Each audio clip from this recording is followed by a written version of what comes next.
नमस्कार, जय हिंद। मैं मोहन पाठक और बात करेंगे आज दिल्ली चुनाव को लेकर। आज हम काफ़ी डिटेल में चर्चा करेंगे और वो कुछ जानेंगे जो आप अभी तक जानते भी होंगे, शायद कम जानते होंगे। आज हम आपको बताएंगे जो नए लोग हैं जिन्हें अरविंद केजरीवाल के बारे में पता ही नहीं। मैं जब से आम आदमी पार्टी बनी है तब से मैं अरविंद केजरीवाल को पर्सनली मैं लाइक नहीं करता हूँ, क्योंकि पता नहीं क्या था। मेरे बड़े भाई थे, वो लोग बहुत लाइक करते थे। वो लोग तो प्याज भी बेचते थे और अरविंद केजरीवाल के द्वारा लिखी गई पुस्तक आज भी मेरे घर में पड़ी। मैंने कभी उसको पढ़ा नहीं। स्वराज करके ऐसे कुछ था, क्योंकि ये आदमी मुझे पता नहीं क्यों मेरे अंतर आत्मा से आवाज़ आती थी, आदमी सही नहीं है। और उसका परिणाम आज दिल्ली वालों ने वोट डाल कर दे दिया। देखिए, आप जनता से एक बार झूठ बोल सकते हैं, दो बार झूठ बोल सकते हैं, तीन बार झूठ बोल सकते हैं, लेकिन आप बार बार झूठ नहीं बोल सकते हैं। और उसी झूठ के चलते अरविंद केजरीवाल आज समाप्त हो चुके हैं दिल्ली राजधानी से। तोड़ेंगे गुरूर उनका जो खुद को बादशाह समझ बैठे। सत्ता की कुर्सी के लिए सर फूट गए, न जाने कितने लोगों के दिल टूट गए। घमंड मत कर अपनी कामयाबी का, जब टूटेगा तो सह नहीं पाएगा। घमंड ना कर कुर्सी का, यहाँ लोग तख्ता पलट देते हैं। घमंड टूटेगा जरूर उनका, दिख रहा है जो नशे को बाजार बना बैठे थे। घमंड कर चुके थे अरविंद केजरीवाल। उनके कई स्पीच ऐसे आए थे जिसमें वो डायरेक्ट हिट करते थे और कहते थे कि दिल्ली में उन्हें कोई हराने वाला पैदा नहीं हुआ है। और वो डायरेक्ट भारतीय जनता पार्टी को और नरेंद्र मोदी को क्लिक करते थे कि बीजेपी तो उन्हें कभी दिल्ली में हरा नहीं पाएगी। अरविंद केजरीवाल जी, आप चुनाव हार चुके हैं और वो हर चीज़ हार चुकी है जो आप कहीं ना कहीं अपने पॉलिटिक्स में लेके आए थे। अन्ना हजारे का भी बयान आया है। अन्ना हजारे ने कहा है कि अरविंद केजरीवाल को कुछ दिनों के लिए आराम कर लेना चाहिए, और जब उनका दिमाग स्थिर हो जाए और उन्हें समझ में आ जाए कि वो क्या क्या गलतियां कर रहे थे, फिर वो दोबारा राजनीति में आए। यानी कि अन्ना हजारे इनको दिमागी रूप से अनफिट मान रहे हैं। अरविंद केजरीवाल मुस्लिम तुष्टीकरण, हिंदुओं के साथ दुर्व्यवहार, हिंदू मुस्लिम दंगा शास्त्री पार्क में जो हुआ था वहाँ पे, जो मुझे याद नहीं आ रहा है, जिसमें इन्हीं के नेता, इन्हीं के दफ्तर में सारी योजनाएं हुई थी। और बड़े बड़े गुलेल आपने उस समय पहली बार दिल्ली दंगों में देखे थे, जिसमें पेट्रोल बम डालकर खींचा जाता था और लोगों के घरों में भीड़ पर फेंका जाता था। तो कोई आम खेल नहीं हुआ था दिल्ली की गलियों में। लोगों को वो दिन कभी नहीं भूला था जब एक बोतल पर शराब पर छूट मिलती थी। कोविड काल में शराब का वो बड़ा घोटाला, जो घोटाला इनको ले बीता। उत्तर प्रदेश सरकार राम मंदिर को लेकर अनाप शनाप बकने वाले अरविंद केजरीवाल उस नदी को नहीं साफ कर पाए जिस नदी को मुद्दा बनाकर वो दिल्ली में 10 सालों तक राज किए। आइए डिटेल में हम जानने की कोशिश करेंगे क्रमवार कि जहां आम आदमी पार्टी पैदा हुई वही समाप्त भी हो गई। अब अरविंद केजरीवाल अगला चुनाव कहां से कैसे लड़ेंगे वो देखने वाली बात है। और बड़ी बात ये रही कि अरविंद केजरीवाल अपनी खुद की सीट पर अपना मुंह काला करवा बैठे हैं। राजनीतिक विश्लेषकों की अगर हम बात करें तो उनके अंदर ये जानने की उत्सुकता बनी है कि अरविंद केजरीवाल चुनाव हारे तो हारे क्यों। फैक्टर तो बहुत सारे हैं, मैं आपको फैक्टर भी गिनाऊंगा, कितने टॉपिक थे, कितने मैटर थे जो अरविंद केजरीवाल को चुनाव हरा चुके हैं। आपको बता दें कि आम आदमी पार्टी का जन्म दिल्ली में ही हुआ है। जब अन्ना हजारे का आंदोलन हुआ था, उसका हेडक्वार्टर भी दिल्ली में है। केजरीवाल ने 2013 में 28 सीटों के साथ दिल्ली की राजनीति शुरू की थी। इसके बाद 2015 में आपने 70 में से 67 सीटें जीती और 2020 में सीटों की संख्या 62 रही। यानी कि पहली बार बढ़ी फिर घटी। आम आदमी पार्टी एक आंदोलन से निकली हुई पार्टी थी नहीं है। अब दिल्ली में डैमेज होने से पार्टी बिखर जाएगी। इससे जुड़े लोग पेशेवर पॉलिटिशियन नहीं हैं। सत्ता से बाहर हो जाने पर एक बड़ा वर्ग इस पार्टी को छोड़ देगा। हाल ही में 10 मौजूदा विधायकों ने आम आदमी पार्टी छोड़कर भारतीय जनता पार्टी को ज्वाइन की, और ऐसे में जो लोग दूसरी पार्टियों से आए थे वो भी अपनी मूल पार्टी में लौट जाएंगे। 2 या 3 धड़े भी पार्टी में बन सकते हैं। 2022 में आम आदमी पार्टी ने दिल्ली मॉडल का प्रचार करके पंजाब का विधानसभा चुनाव जीत लिया था। वहीं गुजरात में कई जगह पर नंबर 2 की पार्टी के रूप में अपनी पहचान भी बनाई थी। दिल्ली में आम आदमी पार्टी की हार बहुत ही ज़्यादा इसके लिए नुकसानदायक होगी। दिल्ली में आप हारी तो 2 साल बाद पंजाब और गुजरात में होने वाले चुनाव में पार्टी को क्या नुकसान हो सकता है, इसका अंदाजा तो केजरीवाल को आज रात बिस्तर में दिखाई देने वाला है। अन्ना आंदोलन से लेकर आम आदमी पार्टी बनने तक अरविंद केजरीवाल केंद्र में रहे हैं। पार्टी में उनकी ही चली है। जिस किसी ने केजरीवाल का विरोध किया या चुनौती दी, उसे पार्टी से बाहर होना पड़ा है, चाहे वो योगेंद्र यादव हो, प्रशांत भूषण हो या कुमार विश्वास हो। इस चुनाव में हार का ठिकरा केजरीवाल के सिर ही फूटेगा, क्योंकि सारा क्रेडिट तो वही लेते हैं। रसीद की दवाई कहते हैं कि शराब घोटाले में जमानत मिलने के बाद केजरीवाल ने 15 सितंबर को इस्तीफा देते हुए कहा था कि मैं सीएम की कुर्सी पर तब तक नहीं बैठूंगा जब तक जनता अपना निर्णय न सुना दे। अगर मैं बेईमान हूं तो मुझे वोट मत देना। तो दिल्ली की जनता ने इन्हें बेईमान साबित कर दिया है। केजरीवाल बेईमान ही नहीं, महाबेईमान है, ऐसा मुहर दिल्ली की जनता ने लगा दिया है। यानी कि केजरीवाल के हारने से ये साबित हो जाएगा कि दिल्ली की जनता ने उन्हें बेईमान करार दिया है, बेईमान मानकर उन्हें खारिज कर दिया है। केजरीवाल का राजनीतिक भविष्य खतरे में आ चुका है। अब पार्टी में दबे जुबान से उनके खिलाफ बोलने वाले नेता भी खुलकर बोलेंगे। बीजेपी, कांग्रेस, समाजवादी या कम्युनिस्ट पार्टी की तरह आम आदमी पार्टी की भी कोई एक विचारधारा नहीं है। उनका गठन सत्ता के लिए हुआ था। पार्टी को एकजुट रहने के लिए सत्ता में रहना जरूरी है। आप जिस तरह की राजनीति करती है उससे बीजेपी असहज महसूस करती है। ऐसे में उसे खत्म करने के लिए बीजेपी ने पूरा जोर लगा दिया, चाहे उसके नेताओं को जेल भेजना हो या पार्टी में भगदड़ मचा देनी हो। 13 सितंबर 2024 को तिहाड़ जेल से रिहा होने के बाद केजरीवाल ने कहा था, बीजेपी को लगा कि मुझे जेल में डालकर मेरा हौसला तोड़ देंगे। आज मैं जेल से बाहर आ गया हूं और मेरे हौसले 100 गुना ज़्यादा बढ़ गए हैं। जेल की सलाखें केजरीवाल के हौसलों को कम नहीं कर सकती हैं। लेकिन चुनावी नतीजों ने बाजी पलट दी। दिल्ली में बीजेपी की जीत केजरीवाल के लिए किसी झटके से कम नहीं। मोदी बनाम केजरीवाल का नैरेटिव लगभग टूट चुका है। बीजेपी ने केजरीवाल को दोबारा जेल भेजने की तैयारी भी शुरू कर दी है। यानी कि आने वाले दिनों में केजरीवाल तिहाड़ में नजर आने वाले हैं। इनका एक नया नाम तिहाड़ी भी है, मोफलर वाला भी है। 7 जनवरी को दिल्ली एलजी वीके सक्सेना ने केजरीवाल के घर पर एंटी करप्शन ब्यूरो को भेज दिया था, जिसे एसीबी कहते हैं, anti corruption bureau. Anti corruption bureau की टीम केजरीवाल, सांसद संजय सिंह और मुकेश अहलावत के घर जांच के लिए पहुंची। करीब 1.5 घंटे तक केजरीवाल के घर में जांच की, लीगल नोटिस दिया और वहां से चली गई। दिलबर गोठी कहते हैं कि शराब नीति घोटाले में जो केस हुए हैं वो चलते रहेंगे। 31 जनवरी को दिल्ली के द्वारका में मोदी ने कहा था कि चुनाव के बाद आपके भ्रष्टाचार पर कड़ा प्रहार होगा। अगर ऐसा होता है तो केंद्रीय जांच एजेंसियां अरविंद केजरीवाल के पीछे पड़ेंगी और इनकी मुश्किलें बढ़ा देंगी, क्योंकि अरविंद केजरीवाल, मनीष सिसोदिया, संजय सिंह, सत्येंद्र जैन सहित कई नेता घोटाले में आरोपी हैं।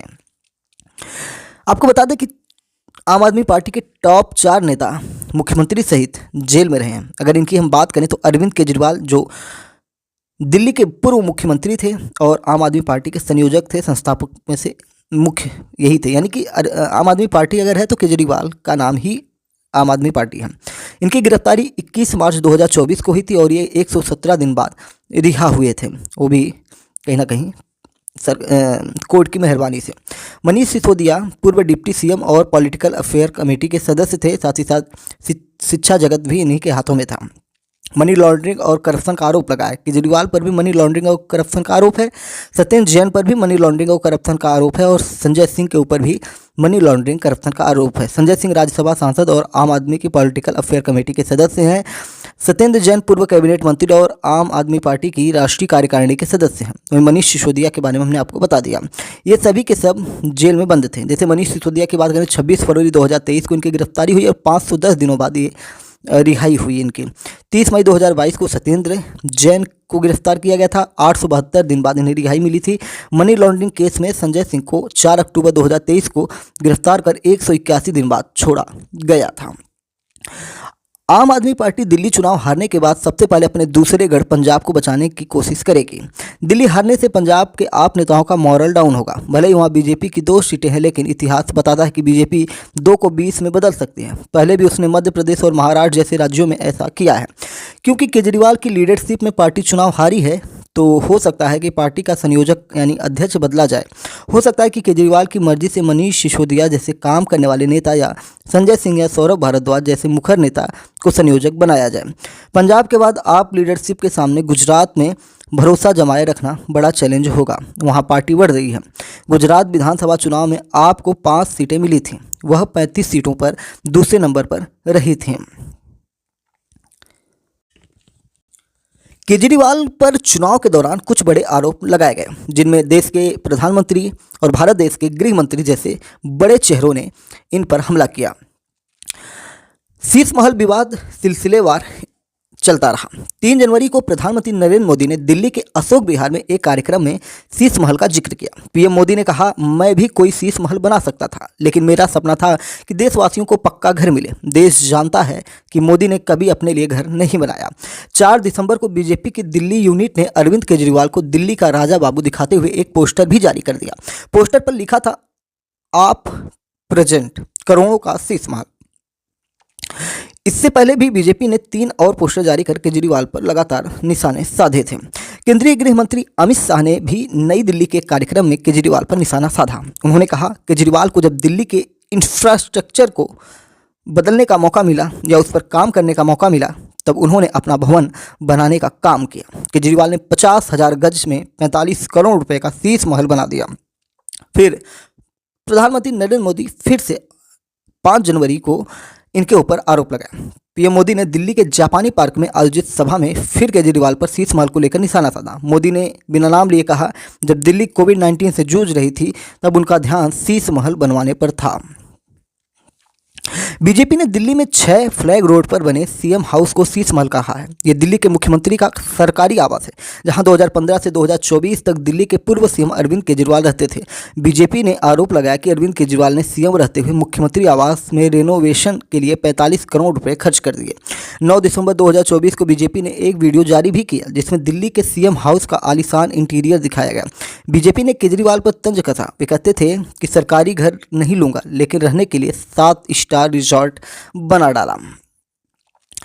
वहीं लगातार इनके ऊपर आरोप लगते रहे। शीश महल में 4 करोड़ रुपए के पर्दे, हॉल रूम के सामानों की बात करें तो बहुत सारे, जैसे सेंसर और रिमोट कंट्रोल पर्दे, स्मार्ट 4K OLED टीवी, सब वूफर और loud speaker, full body massage chair, recliner sofa, free standing lamp, smart down light और किचन के सामान में multi door fridge, steam oven, microwave, बहुत सारी ऐसी एक लिस्ट, बाथरूम का सामान, ये सब निकाल के मतलब 450 लीटर का एक गीजर है जिसकी कीमत 22 लाख 22.5 लाख है।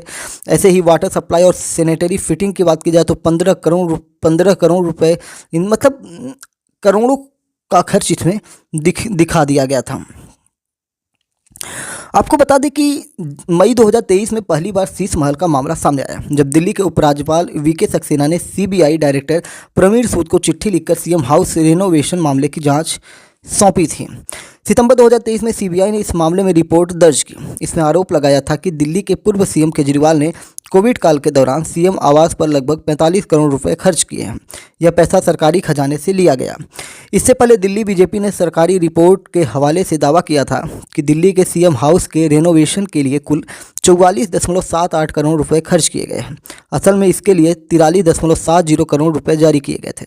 इसमें इंटीरियर डिजाइनर और डेकोरेशन पर ही 11.30 करोड़ रुपए खर्च किए गए। तब केजरीवाल ने बंगले के लिए सितंबर 2020 से जून 2022 के बीच 6 किस्तों में पैसा जारी किया था। 3 जनवरी को अरविंद केजरीवाल ने पीएम मोदी के शीश महल वाले बयान पर पलटवार करते हुए कहा था, जो व्यक्ति अपने लिए 2,700 करोड़ रुपए का घर बनवाता है वह 8,400 करोड़ रुपए के हवाई जहाज में यात्रा करता है, जो 10 लाख रुपए का सूट पहनता है, उसके मुंह से शीश महल की बात शोभा नहीं देती। मैं व्यक्तिगत आरोप प्रत्यारोप पर या गाली गलौज की राजनीति नहीं करता। केजरीवाल ने कहा था कि देश भर में 4 लाख से ज़्यादा झुग्गियों और 15 लाख लोग बेघर हैं। पीएम मोदी का इन मुद्दों पर ध्यान क्यों नहीं जाता? उन्होंने 5 साल में सिर्फ 1700 घर बनाए हैं। केजरीवाल ने बीजेपी के संकल्प पत्र की आलोचना करते हुए दावा किया कि पीएम मोदी का नया 5 साल का कार्यकाल विकास के कामों को 200 साल धीमा कर देगा। अगर हम बात करें शीश महल कैसे एक बड़ा मुद्दा बन गया, जो आज आम आदमी पार्टी को चुनाव से बाहर कर दिया है और बीजेपी को सत्ता में लाई है। दिल्ली चुनाव में शीश महल के बड़ा मुद्दा बनने की सबसे बड़ी वजह है अरविंद केजरीवाल की इमेज, क्योंकि अरविंद केजरीवाल बार बार कहते रहे हैं कि मैं आम आदमी हूं, लेकिन आम आदमी करोड़ों के बंगले में कैसे रहता है, लाखों की गाड़ी में कैसे चलता है। दरअसल 2013 में जब वे राजनीति में आए तो उन्होंने एक सरकारी कार या बंगला लेने की शपथ ली थी, एक नई तरह की राजनीति शुरू करने का वादा किया था। इसके बाद उन पर शराब घोटाला, शीश महल बनवाने का आरोप, यह सब उनकी राजनीतिक छवि को खासा नुकसान पहुंचा सकते थे, क्योंकि जो उनका नींव था वो नींव खिसक चुकी थी। किसी भी राजनेता की लाइफ स्टाइल उसके समर्थकों के बीच बहुत महत्व रखती है। जनता के बीच केजरीवाल की इमेज सादगी वाली है। जनता ने गले में मफलर और सादे कपड़े पहने हुए केजरीवाल को दिल्ली का मुख्यमंत्री चुना था। उनके घर में सोने की टॉयलेट सीट बने होने के आरोप लगने लगे, फिर भी केजरीवाल ने इन आरोपों को झूठा साबित करने की कोशिश नहीं की। दिल्ली में विधानसभा चुनाव में 30% वोटर्स आम आदमी पार्टी को वोट करते हैं, लेकिन लोकसभा चुनाव में यह वोटर्स 15% भाजपा के पास और 15% वोटर्स कांग्रेस के पास चले जाते हैं। ऐसे वोटर्स को फ्लोटिंग वोटर्स कहा जाता है। फ्लोटिंग वोटर्स ही आपका सबसे बड़ा वोट बैंक है।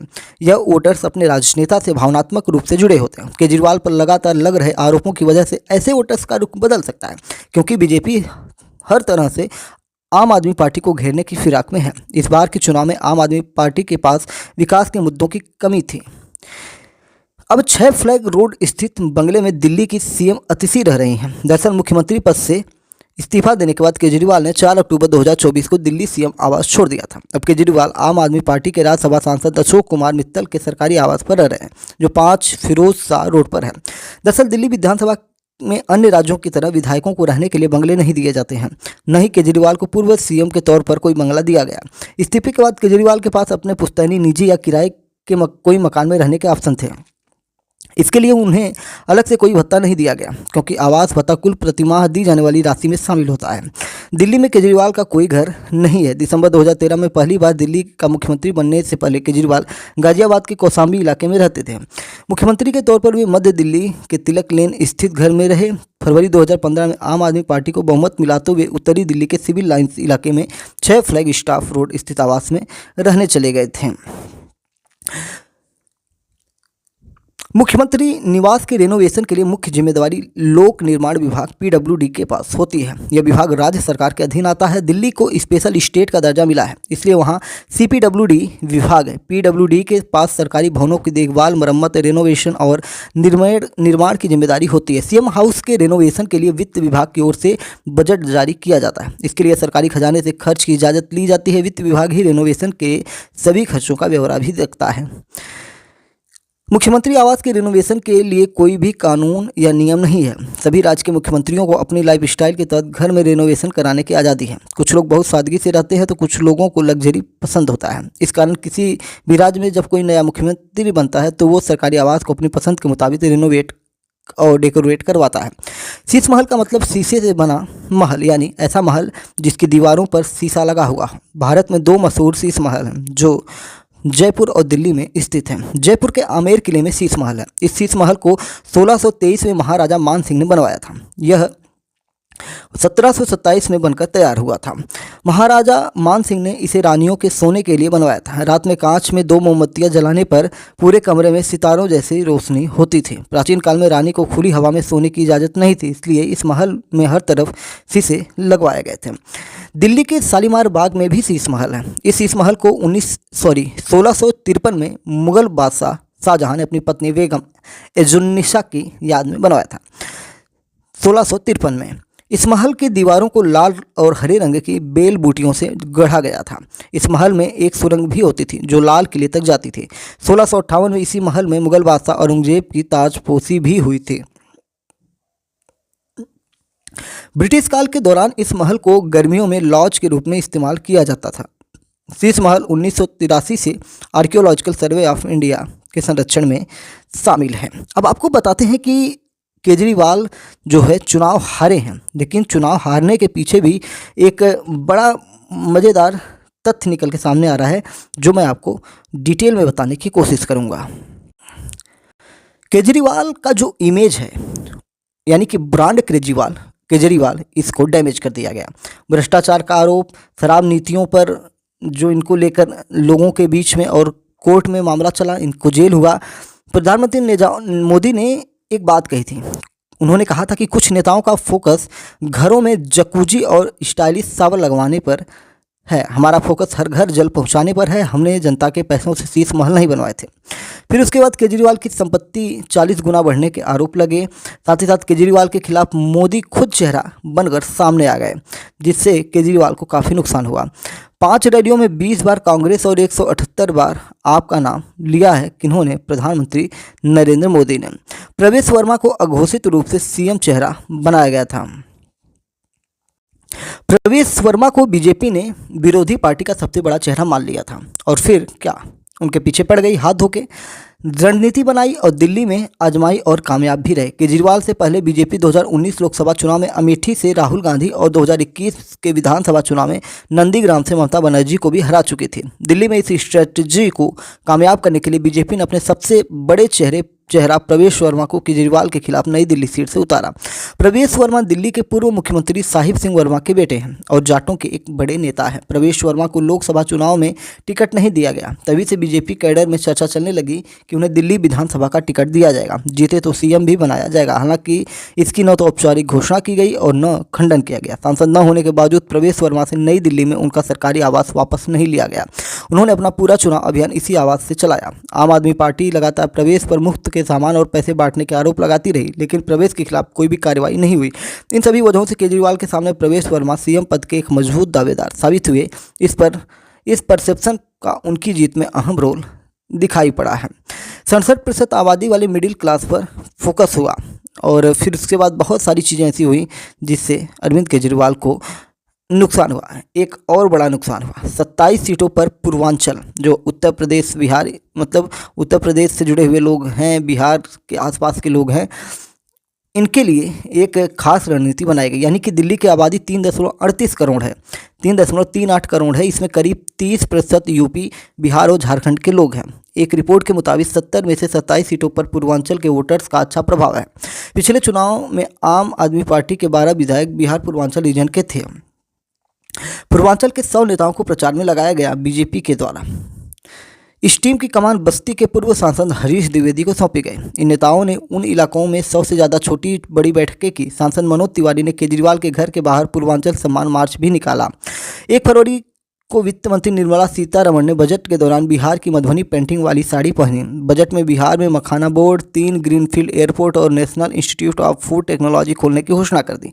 यूपी के बाद बिहार को ही बजट में सबसे ज़्यादा 1.43 लाख करोड़ रुपए मिले। 2 फरवरी को दिल्ली के आरेकपुरम में रैली के दौरान पीएम मोदी ने 9 बार बिहार और 12 बार पूर्वांचल शब्द का जिक्र किया था, यानी दोनों को मिलाकर 21 बार बिहार और पूर्वांचल का नाम लिया गया। उन्होंने कहा, पूर्वांचल के लोगों ने मुझे सांसद बनाया, पूर्वांचल के लोगों ने मुझे प्रधानमंत्री बनाया।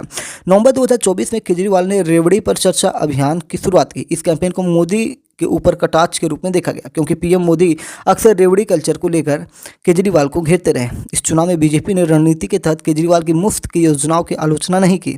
बीजेपी और खुद मोदी ने भी अपनी रैलियों में बार बार ये बात दोहराई कि वे दिल्ली सरकार की किसी योजना को बंद नहीं करेंगे। 2 फरवरी को आरके पुरम में रैली के दौरान पीएम ने कहा था कि ये आपदा वाले अफवाह फैला रहे हैं, लेकिन याद रखिएगा, दिल्ली में चली आ रही किसी भी जनहित योजना को बंद नहीं किया जाएगा। यानी कि जो भी योजनाएं चल रही उन्हें सुचारू रूप से चलने दिया जाएगा। आपने महिलाओं को हर महीने 2100 रुपये देने का ऐलान किया। बीजेपी ने अपने घोषणा पत्र में महिलाओं को और 60 से 70 साल के बुजुर्गों को 2500 रुपये देने का ऐलान कर दिया। विधवा, दिव्यांगों और 70 साल से ऊपर के बुजुर्गों को 3000 रुपये की पेंशन की बात की गई। गरीब महिलाओं को सिलेंडर पर 500 रुपये की सब्सिडी और होली दिवाली पर एक मुफ्त सिलेंडर देने का भी वादा कर दिया गया। मातृ सुरक्षा वंदना योजना के तहत गर्भवती महिलाओं को 21,000 रुपये और 6 पोषण किट देने का भी ऐलान किया गया। एक चुनावी रैली में प्रधानमंत्री मोदी ने दिल्ली की बहनों से कहूँगा कि आप अपने बैंक से पता कर लें कि आपका फ़ोन नंबर आपके बैंक खाते से लिंक है या नहीं है तो लिंक करा लें, ताकि आपके फ़ोन पर भाजपा सरकार बनने के बाद मैसेज आएगा कि आपका पैसा जमा हो चुका है। झुग्गियों वालों को 5 रुपये में पौष्टिक खाना देने का भी ऐलान पीएम मोदी ने किया था। रेहड़ी ठेले वालों को 30,000 का क्रेडिट कार्ड देने का भी ऐलान किया था। केजरीवाल ने यमुना पर माफ़ी मांगी। बीजेपी ने मुद्दे को लपक लिया।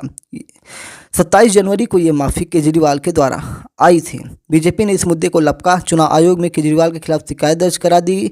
2 दिन बाद हरियाणा के मुख्यमंत्री ने केजरीवाल को चैलेंज देते हुए यमुना का पानी भी पी लिया और इसके बाद क्या था, मामला और भी गंभीर हो गया। इसके बाद मोदी ने भी इस मुद्दे पर केजरीवाल को घेरा। 31 जनवरी की रैली में पीएम ने 11 बार यमुना शब्द का जिक्र किया और यमुना नदी की पवित्रता को लेकर पूरा मुद्दा गर्मा गया। 67% उम्मीदवार बदल दिए, 58% जीत भी गए। बीजेपी का ये चाल काम हुआ, यानी कि 4 बजे के रुझानों के मुताबिक 46 में से 27 उम्मीदवार जीत गए थे, यानी 58% स्ट्राइक रेट के साथ आगे थे। आम आदमी पार्टी के 10 से ज़्यादा विधायकों को भी तोड़कर इधर उधर कर दिया। 14% टिकट जाट नेताओं को स्ट्राइक रेट 100% निकल कर बीजेपी का सामने आया। मोदी के भाषणों में हिंदू मुस्लिम घुसपैठिए एक है तो सेफ है जैसे शब्द गायब रहे। ये बड़ा मुद्दा था। लोकसभा चुनाव के दौरान मोदी ने हिंदू मुस्लिम और घुसपैठिए शब्द का इस्तेमाल किया था। झारखंड महाराष्ट्र विधानसभा चुनाव में बटेंगे तो कटेंगे, एक है तो सेफ है जैसे नारे लगे। लेकिन दिल्ली विधानसभा चुनाव के लिए बीजेपी ने अपनी रणनीति ही बदल दी। मोदी ने 3 जनवरी से 2 फरवरी के बीच दिल्ली में कुल 5 रैलियां की। किसी भी रैली में उन्होंने हिंदू मुस्लिम या घुसपैठिए शब्द का जिक्र नहीं किया। पीएम ने बटेंगे तो कटेंगे या एक है तो सेफ है जैसे नारों का भी इस्तेमाल नहीं किया। और फिर क्या, अरविंद केजरीवाल चुनाव हार गए हैं। तो उम्मीद है कि आपको सारी चीज़ें डिटेल में समझ में आई होंगी। मैंने पूरा 2 महीने का सार एक साथ देने की कोशिश की है। आधे घंटे में आपको सब कुछ पता चल गया, करीब 26-27 मिनट में, कि अरविंद केजरीवाल चुनाव हारे तो हारे क्यों। फिर से एक बार कहूँगा, MPS हिंदी भरोसे का चैनल है, आपको यहाँ पे चीज़ें डिटेल में मिलती हैं। MPS हिंदी पर नए हैं तो चैनल को सब्सक्राइब करके daily current affairs news analysis के लिए हमारे साथ जुड़ सकते हैं। जय नमस्कार, भारत माता की जय।